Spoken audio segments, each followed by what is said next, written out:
শীত শেষ হয়ে যাচ্ছে কিন্তু এবছর হাঁস খাওয়া হয় নাই, মনটা ছটফট করছে। তো শীত শেষে ওয়েদার আজকে একটু মেঘলা মেঘলা, হালকা শীত আছে আবার ব্যবসা গরম, সব কিছু মিলে একদম খাওয়ার উপযোগী এবছরের প্রথম শীতের হাঁস খাওয়া। প্রিয় ভিউয়ার্স, আসসালামু আলাইকুম। প্রিয় ভিউয়ার্স, কেমন আছেন? আশা করি অনেক ভালো আছেন। চলে আসলাম প্রতিদিনের ন্যায় রান্না বান্না নিয়ে। আজকে দেখুন হাঁস নিয়েছি, এইটা রান্না করব। এবছর হাঁস খাওয়া হয়নি শীতে, কারণ ঠান্ডা কাশি যাদের থাকে, অ্যালার্জি, তাদের হাঁস না খাওয়াই ভালো। শীত চলে যায় আর পাবো কি সামনে, মনে কোনো ভরসা এরকম নেই। তারপরেও খেতে হয় একটু, যে আসে বছর যদি না থাকি, সেজন্য দ্রুত করে একটা শীত শেষের দিকে একটা হাঁস নিলাম। আর ভালো পেয়ে গেলাম হাঁসটা, তাই নিয়ে নিলাম। এবার বেছে কেটে কুটে নিব। হাঁসের গায়ে কিন্তু সেরকম পশম নেই, ওই যে একরকম পশম থাকে, বাছাবাছির অনেক ঝামেলা। এই হাঁসটায় তা নেই, কারণ শীতের সময় হাঁসের পশমগুলো একটু কম থাকে অন্য অন্য সিজনের চেয়ে। যাই হোক, এই দেখুন কেটে কেটে ফ্রেশ করে আমার এতটা হয়েছে, ভালোই হয়েছে হাঁসে। আবার ডিমও হয়েছে। এটা হাসি একদম কত বড় মোটা চামড়া, 30-এর পরে এরকম মোটা চামড়া খাওয়া উচিত না, এগুলো একটু কম বয়সীরা খাওয়া উচিত। তো আমাদের ঘরের লোক সংখ্যা আছে, খাওয়া হবে। যাই হোক, সবগুলো আমি কি মশলা দিয়ে রান্না করব, গোশগুলো দেখুন। এই যে নিয়েছি ধনিয়া, মেথি, জিরা, তেজপাতা, গরম মশলা, বাটা মরিচ দিয়ে, আদা রসুন দিয়ে, সব কিছু দিয়ে তারপর এটা রান্না করব। সব মশলা বাটাবাটি করে নিব। এই মশলাগুলো বাড়তি কোনো রকম আর মশলাপাতি দিব না। বাটা মশলায় সবসময় গোশ খেতে সুস্বাদু বেশি হয়, তো সবগুলো বেটে নিয়ে আসছি। বাটাবাটি, গোশ ধোয়া, ফ্রেশ করা সব কিছু হয়ে গেছে। এবারে আমি প্রথমে গোশের মধ্যে পেঁয়াজ দেব পরিমাণ মতো, দিয়ে দিলাম পেঁয়াজ। এবারে দিয়ে দেব বাকি উপকরণ, এই যে তেজপাতা, গরম মশলাগুলো সব দিয়ে দিচ্ছি। দেওয়া হয়ে গেল। এবারে দেব যে মশলাগুলো রেখেছিলাম বাটার জন্য, সেগুলো বেটে নিয়েছি। এই যে একত্র করে বেটেছি, আদা রসুন, জিরা, মরিচ, ধনিয়া, রাঁধুনি, মেথি, সবগুলো বেটে নিয়েছি। আর এই সমস্ত মশলাপাতি দিয়ে বেটে রান্না করলে হাঁসের যে আলাদা একটা সুঘ্রাণ আছে, ওইটা আর আসবে না রান্নার পরে, খেতেও দারুণ লাগবে। হলুদ পাউডার দিয়ে দিচ্ছি পরিমাণ মতো। আর আজকে এই হাঁস একটু সরিষার তেল দিয়ে রান্না করব, একদম গ্রাম বাংলার ঐতিহ্যবাহী রান্নার মতো। এবারে দিয়ে দেব সেই সরিষার তেল পরিমাণ মতো।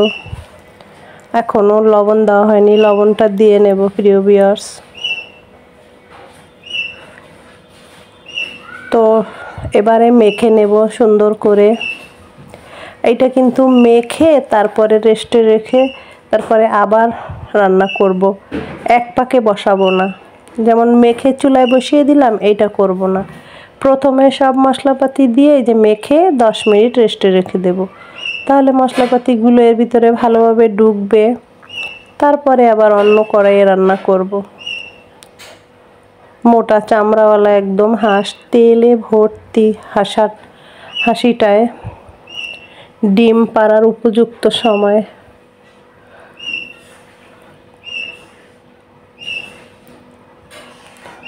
তো মাখা টাকা তো হয়ে গেল। এবার রেস্টে রেখে ফিরে আসছি আবার রান্নার জন্য। কষ্ট করে যারা ভিডিও দেখছেন, আশা করি ভালো লাগবে দেখলে।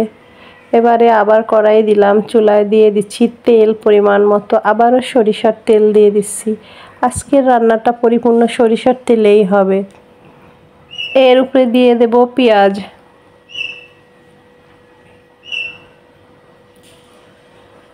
এখন পেঁয়াজটা দিয়ে তারপর একটু হালকা করে ভেজে নেব, হালকা ব্রাউন করে তেলের উপরে পেঁয়াজটা ভেজে নেব।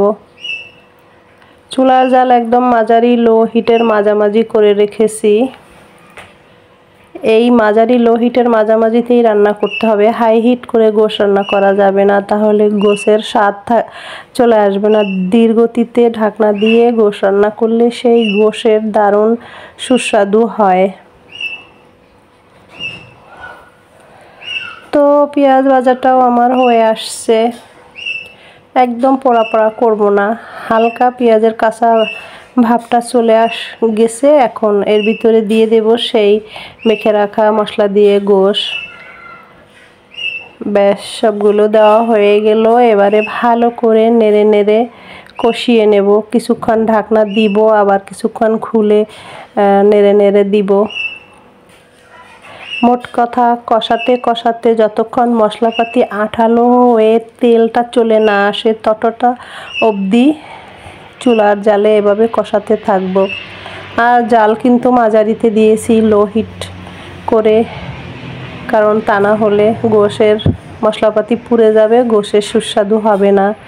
রান্না একটা আর্ট, শৈল্পিক আর্ট। ধীরে গতিতে রান্না করলে সেই খাবার সবচেয়ে সুস্বাদু বেশি হয়। যাই হোক, ঢেকে দিলাম, ফিরে আসলাম 5 মিনিট পর। ঢেকে বারবার নেড়ে চেড়ে কষিয়ে কষিয়ে এই অবধি চলে আসছে। দেখুন কতটা চর্বি তেল ছেড়ে দিয়েছে গোশের থেকে, আর এমনিতে তো সরিষার তেল দিয়েছি। এখন এর ভিতরে দেব রসুন। আস্তা রসুন দিয়ে হাঁসের মাংস খেতে কিন্তু অসাধারণ লাগে। তো দিয়ে এবার আবার নেড়ে চেড়ে নেব। এবার কিন্তু ফাইনাল একদম কষানো হয়ে গেছে, তেল উঠে গেছে গোশ থেকে। এখন আর বেশি কষাবো না, আঠালো হয়ে গেছে মশলাপাতিগুলো। এবারে দিয়ে দেব কুসুম গরম পানি ঝোলের জন্য। গোশ রান্নার সময় কুসুম গরম পানি ব্যবহার করলে ভালো হয়, আর যেহেতু শীত তো পানি দিয়ে দিচ্ছি পরিমাণ মতো।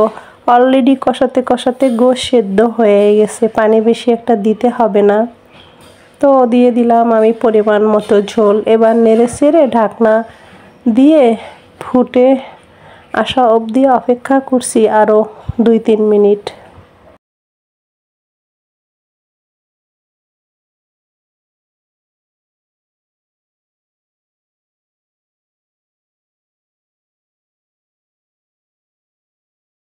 প্রিয় ভিউয়ার্স, এই দেখুন হাঁসের গোশের রান্না হয়ে গেছে, একদম ফাইনাল। কত সুন্দর কালার চলে আসছে, চর্বি তেল সব উপর থেকে উঠে আসছে। কোনো রকম মশলাপাতি দেওয়ার আর নেই, শুধু একটু কাঁচামরিচ দিয়ে দেব, দিয়ে একটু ঢেকে রাখবো। কাঁচামরিচের ফ্লেভারটা যাতে গোশের সঙ্গে চলে আসে। এই তো রসুনগুলো সেদ্ধ হয়ে গেছে, একদম ফাইনাল রান্না শেষ। আজকের এবছরের প্রথম হাঁসের গোশ রান্না।